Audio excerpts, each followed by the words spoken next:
ಕಾವೇರಿ ನೀರಾವರಿ ನಿಯಂತ್ರಣ ಸಮಿತಿಯ ಅವೈಜ್ಞಾನಿಕ ಆದೇಶಕ್ಕೆ ಖಂಡನೆ. ಮಳೆ ಇಲ್ಲದೆ ಒಣಗಿದ ಬೆಳೆಗಳಿಗೆ ಪರಿಹಾರ ನೀಡುವಂತೆ ಆಗ್ರಹ. ರಾಜ್ಯ ರೈತ ಸಂಘಟನೆಗಳ ಒಕ್ಕೂಟ ಮತ್ತು ಕರ್ನಾಟಕ ರಾಜ್ಯ ಕಬ್ಬು ಬೆಳೆಗಾರರ ಸಂಘದ ಕಾರ್ಯಕರ್ತರಿಂದ ಪ್ರತಿಭಟನೆ. ನಂಜನಗೂಡು ತಾಲೂಕಿನ ದೊಡ್ಡ ಕವಲಂದೆ ಗ್ರಾಮದ ಕೆಆರ್ಪುರ ವೃತ್ತದಲ್ಲಿ ರಾಷ್ಟ್ರೀಯ ಹೆದ್ದಾರಿಯನ್ನ ತಡೆದು ಸರ್ಕಾರದ ವಿರುದ್ಧ ಧಿಕ್ಕಾರದ ಘೋಷಣೆಗಳನ್ನು ಕೂಗಿ ಪ್ರತಿಭಟನೆ ನಡೆಸಿದ ರೈತರು.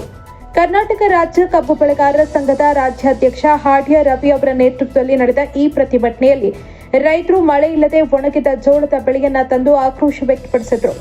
ಪ್ರತಿಭಟನೆಯನ್ನ ಉದ್ದೇಶಿಸಿ ಮಾತನಾಡಿದ ಹಾಡ್ಯ ರವಿ, ಪ್ರತಿದಿನ 15 ದಿನಗಳ ಕಾಲ 3,500 ಕ್ಯೂಸೆಕ್ ನೀರನ್ನ ತಮಿಳುನಾಡಿಗೆ ಬಿಡುವಂತೆ ಕಾವೇರಿ ನೀರಾವರಿ ನಿಯಂತ್ರಣ ಸಮಿತಿ ನೀಡಿರುವ ಆದೇಶವನ್ನ ತಕ್ಷಣ ಹಿಂಪಡೆಯಬೇಕು.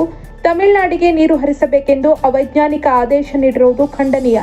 ಮಳೆ ಇಲ್ಲದೆ ಅಣೆಕಟ್ಟುಗಳು, ಜಲಾಶಯಗಳು ಖಾಲಿಯಾಗಿವೆ. ಕೆರೆಗಳನ್ನು ತುಂಬಿಸದೆ ಎಲ್ಲಾ ಕೆರೆಗಳು ಬತ್ತಿ ಹೋಗಿವೆ. ಇದರಿಂದ ನಮ್ಮ ಕವಲಂದೆ ಭಾಗದಲ್ಲಿ ಬರ ಆವರಿಸಿದೆ ಅಂತ ತಿಳಿಸಿದ್ರು.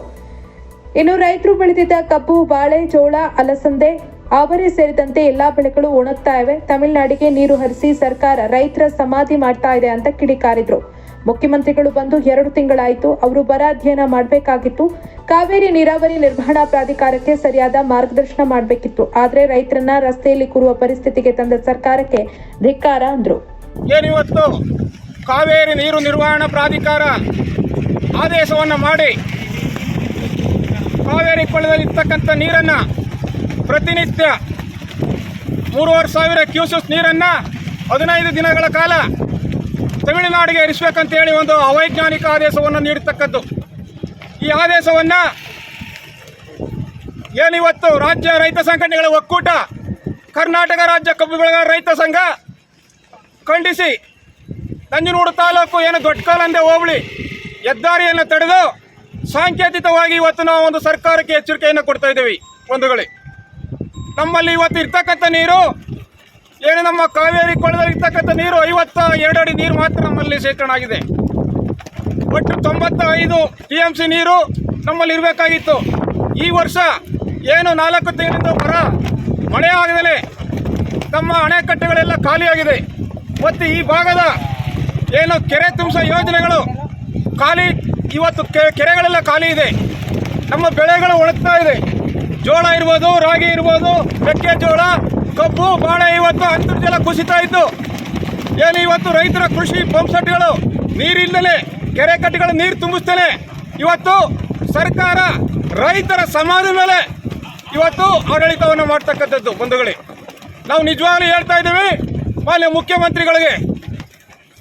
ಮುಖ್ಯಮಂತ್ರಿಗಳೇ, ನೀವು ಬಂದು 2 ತಿಂಗಳಾಯಿತು. ಈ ರಾಜ್ಯದಲ್ಲಿ ಒಂದು ಬರ ಅಧ್ಯಯನ ಮಾಡಬೇಕಾಗಿತ್ತು. ಒಂದು ನಿಖರವಾದ ಮಾಹಿತಿಯನ್ನು ಇವತ್ತು ಏನು ಕಾವೇರಿ ನೀರು ನಿರ್ವಹಣಾ ಪ್ರಾಧಿಕಾರಕ್ಕೆ ಸರಿಯಾದ ರೀತಿಯ ಮಾಹಿತಿಯನ್ನು ನೀವು ಕೊಟ್ಟಿದ್ರೆ ನಿಜವಾಗ್ಲೂ ಈ ಸ್ಥಿತಿ ಬರ್ತಿರ್ಲಿಲ್ಲ. ನಿಜವಾಗ್ಲೂ ಈ ಸ್ಥಿತಿ ರೈತರಿಗೆ ಬರ್ತಿಲ್ಲ. ರೈತರು ರಸ್ತೆಯಲ್ಲಿ ಪೂರ ಅವಕಾಶ ಮಾಡಿಕೊಟ್ಟಂತ ಈ ಸರ್ಕಾರಕ್ಕೆ ನಿಜವಾಗ್ಲೂ ಕೂಡ ಧಿಕ್ಕಾರ ಧಿಕ್ಕಾರ ಧಿಕ್ಕಾರ. ನಾವು ಈಗಲಾದ್ರೂ ಎಚ್ಚರಿಕೆ ಹೇಳ್ತಾ ಇದ್ದೀವಿ. ಇನ್ನಾದರೂ ಕೂಡ ಎಚ್ಚೆತ್ತು ಈ ಭಾಗದ ಏನು ಚಾಮರಾಜನಗರ, ಮೈಸೂರು ಜಿಲ್ಲೆಯಾದ್ಯಂತ 55 ಕೆರೆಗಳಿಗೆ ನೀರು ತುಂಬತಕ್ಕಂಥ ಕೆಲಸವನ್ನಾದರೂ ಮಾಡಿ. ಇವತ್ತು ನಾಲೆಗಳ ಮುಖಾಂತರ ಕಬಿನಿ ಬಲದಂಡೆ ಅಚ್ಚುಕಟ್ಟು ಪ್ರದೇಶದಲ್ಲಿ ಕೆರೆ ಕಟ್ಟೆಗಳನ್ನ ತುಂಬತಕ್ಕಂಥ ಕೆಲಸವನ್ನು ಮಾಡಿ.